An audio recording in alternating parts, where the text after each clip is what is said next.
کہ دل ہے تو دل بھر نہ ہو. یہ تو ہو نہیں سکتا کہ دل ہو تو پیچ و تاب نہ ہو, التہاب نہ ہو, اضطراب نہ ہو, سسکیاں نہ ہو, آہیں نہ ہو, تڑپ نہ ہو, رات کی بیداریاں نہ ہو. یہ تو ہوگا جب دل ہے تو دل بھر بھی ہے, پھر اس کی تانگ بھی ہے, امید بھی ہے, وصل کی چاہت بھی ہے, ہجر کی کٹھن راہیں بھی ہیں, مشکلیں بھی ہیں, اذیتیں بھی ہیں, بلکہ یہ زندگی کا سرمایہ ہے. آتش بولا وہ مزہ دیا تڑپ نے میری آرزو ہے یا رب. وہ مزہ دیا تڑپ نے میری آرزو ہے یا رب. میرے دونوں پہلوؤں میں دل بے قرار ہوتا ہے. یہ تو ایک پہلو میں دل ہے تو اتنی لذت آتی ہے, اگر دونوں پہلوؤں میں دل ہوتا تو کیا لطف ہوتا. وہ مزہ دیا تڑپ نے میری آرزو ہے یا رب. میرے دونوں پہلوؤں میں دلے بے قرار ہوتا. اور باہو 4 قدم آگے بڑھ کے کہنے لگے لوں لوں دے مڈ لکھ لکھ چشمہ, ایک کھولا تے ایک کچا ہوں. تو جب دل ہے تو دل میں دلدار بھی ہوگا, دل میں دل بھر بھی ہوگا. تو دل اس کو دو جو دل بھر تو ہو, اس کو دو جو ہے وہ دل کی قدر تو جانتا ہو. تو جب یہ طے ہے کہ دل کسی کو دینا ہے تو پھر دل حضور کی دہلیز. آپ کسی سے پیار کرتے ہو یہ بھی دیکھ لیجیے, کسی سے محبت کیوں کی جاتی ہے. عمومی طور پہ لوگ کسی سے اس لیے پیار کرتے ہیں کہ جناب وہ مجھ سے پیار کرتا ہے تو میں بھی مجبور ہوں. میرے لیے جو محبت کے جذبات آپ رکھتے ہیں تو پھر میرے دل میں بھی آپ کے لیے لازمی محبت پیدا ہوگی. اچھا اگر یہ داعیہ ہے محبت کا کہ کوئی محبت کرے تو محبت پیدا ہوتی ہے, تو پھر بتاؤ حضور سے بڑھ کر محبت کس نے کی. سبحان اللہ. غار سجدہ کے نوکیلے پتھروں پر پیشانی رکھ کے آنسو امت کے لیے کس نے بہائے. اچھا کسی سے اس لیے بھی پیار کیا جاتا ہے کہ اس سے کل کوئی کام ہوتا ہے تو لوگ تعلق رکھتے ہیں, مشکل اور اوکھے ویلے کام آئے گا. اگر یہ داعیہ ہے تو بتاؤ نزا سے اوکھا ویلا بھی کوئی ہو سکتا ہے, قبر اور حشر سے اوکھا ویلا بھی کوئی ہو سکتا ہے, اور اس وقت کون کام آئے گا آمنہ کے لال کے علاوہ. کسی سے پیار اس لیے بھی کیا جاتا ہے کہ وہ صاحب کمال ہے, وہ صاحب کمال ہے. ہیروز سے, صاحب کمال سے, شعراء سے, سخنوروں سے, فلسفیوں سے لوگ اس لیے پیار کرتے ہیں یہ صاحب کمال ہے. اچھا اگر کسی سے پیار اس کے کمال کی وجہ سے کیا جاتا ہے تو پھر اس سے پیار کیجئے. بلغ العلا بکمال, جو ان بلندیوں تک, اس کمال تک پہنچے جہاں کسی کا تصور بھی نہیں پہنچا. میرے امام بولے خرد سے کہہ دو کہ سر جھکا لے, خرد سے کہہ دو کہ سر جھکا لے, گماں سے گزرے گزرنے والے, یا خود پڑے ہیں جہت کو لالے, کوئی کیا بتائے کدھر گئے تھے. سراغ عین و متا کہاں تھا, نشان کیف و الا کہاں تھا, نہ کوئی ساتھی نہ کوئی راہی, نہ سنگ منزل نہ مرحلے تھے. کمانے امکان کے جھوٹے نکتوں تم اول آخر کے پھیر میں ہو. محیط کی چال سے پوچھو کدھر سے آئے کدھر گئے تھے, کوئی حد ہے ان کے عروج کی. بلغ العلا بکمال. اگر کسی سے اس لیے پیار کیا جائے کہ وہ صاحب کمال ہے تو بتاؤ حضور جیسا کمال کس کو.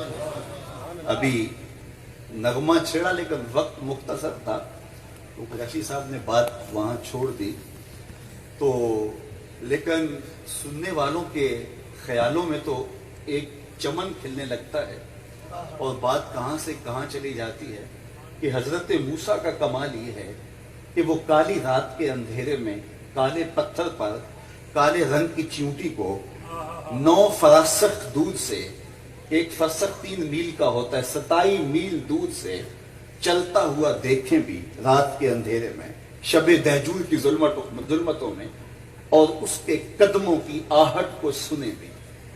یہ کس کی کہانی ہے؟ جس نے کوہ طور پہ تقاضۂ رویت کیا, جواب ملا لن ترانی, تم نہیں دیکھ سکتے. لیکن حضرت موسیٰ نے کہا میں تو دیکھنا چاہتا ہوں. اب یہ عالی مرتبت علماء موجود ہیں, ان سے پوچھئے کہ حرف ناصب جب مضارع پہ داخل ہوتا ہے تو وہ مستقبل کی ابدی نفی کرتا ہے. تو لن ترانی کا مطلب یہ ہے کہ اے موسیٰ تم کبھی بھی نہیں دیکھ سکتے. جبکہ عقیدہ یہ نہیں ہے. قیامت کے دن تو دیکھیں گے, چہرے تر و تازہ ہو گے, جمال الہی, جنت میں دیدار ہوگا, عام مومن کو بھی ہوگا. حضرت موسیٰ تو پیغمبر ہیں.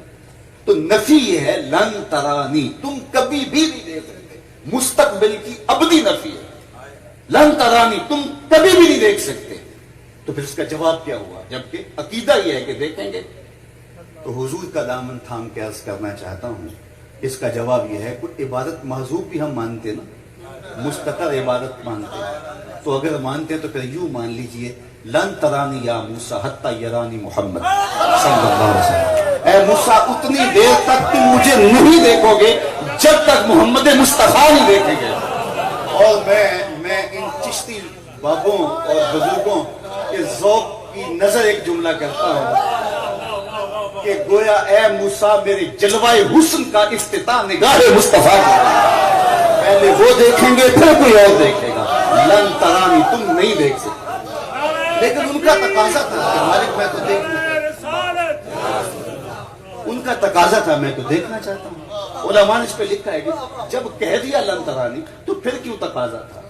کہا اس لیے کہ کلام سنا تھا، اس لیے بے تابی تھی جس کے کلام میں اتنی لذت ہے دیدار کا. تو کہا کہ اچھا اس پہاڑ کو دیکھو، انظر الی الجبل، اس پہاڑ کو دیکھو. اگر یہ اپنی جگہ پہ کھڑا رہا استقر مکانہ تو تم مجھے پھر دیکھ لو.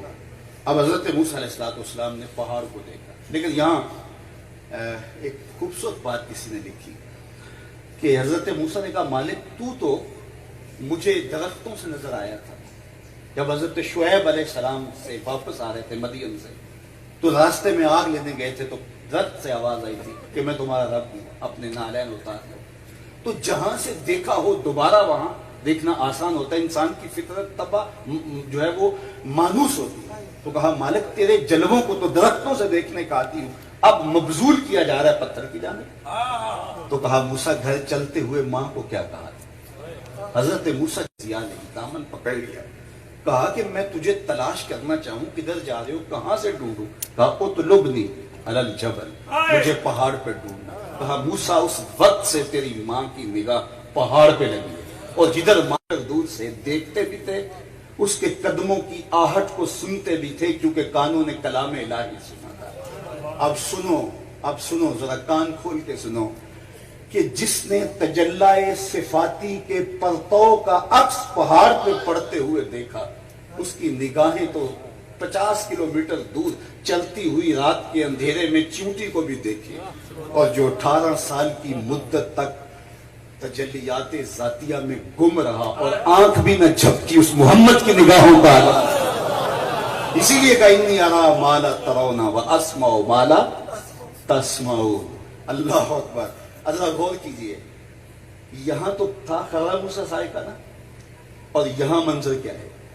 ما زاغ البصر وما طغى. آنکھ جھپکتی بھی نہیں ہے، بہکتی بھی، حد سے تجاوز بھی نہیں کرتی.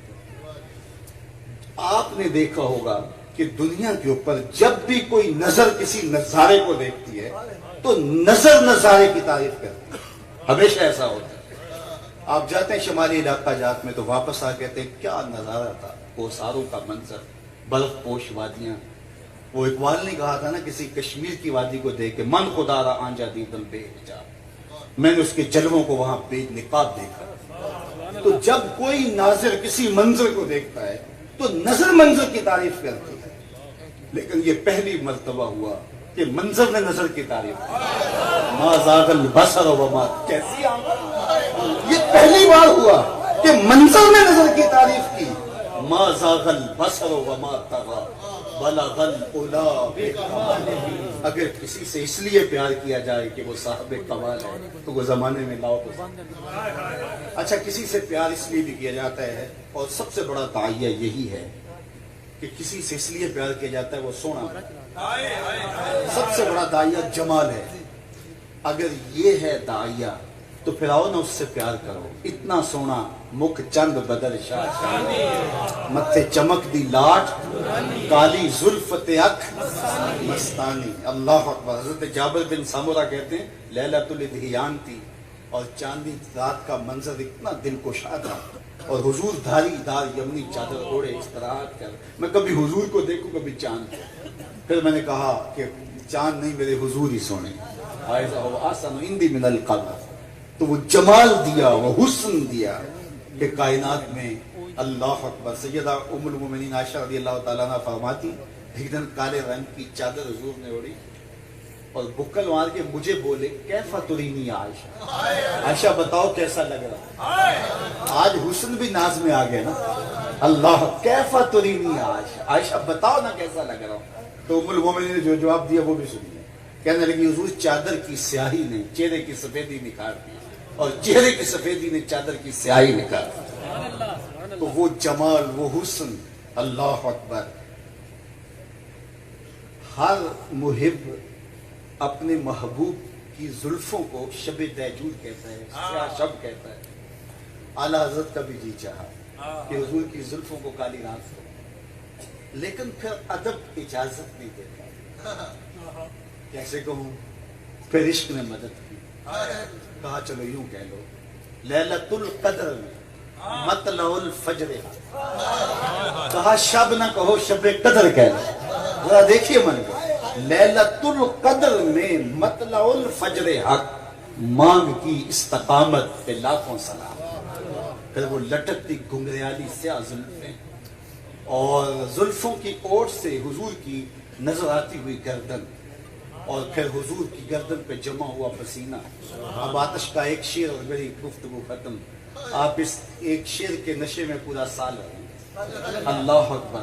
اب حضور کا حسن دیکھیے، لٹکتی سیاہ زلفیں، اور جب حضور چلتے ہیں اور چلنے کی وجہ سے جو ہے وہ جنبش پیدا ہوتی ہے، سیاہ زلفوں کے اندر اندر سے ہی حضور علیہ الصلوۃ والسلام کی مبارک گردن نظر آتی ہے، اور گردن پر چلنے کی وجہ سے پسینے کے قطرے نمودار ہیں۔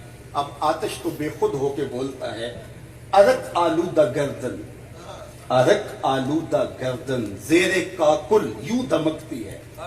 یہ شعر تشبیہ کا ہے، لیکن حرف تشبیہ بیان نہیں کیا گیا، تو اس میں حسن بڑا پیدا ہو گیا۔ بلکہ میں کہتا ہوں کہ شاید ہی تشبیہ کا وہ اتنا خوبصورت ہے۔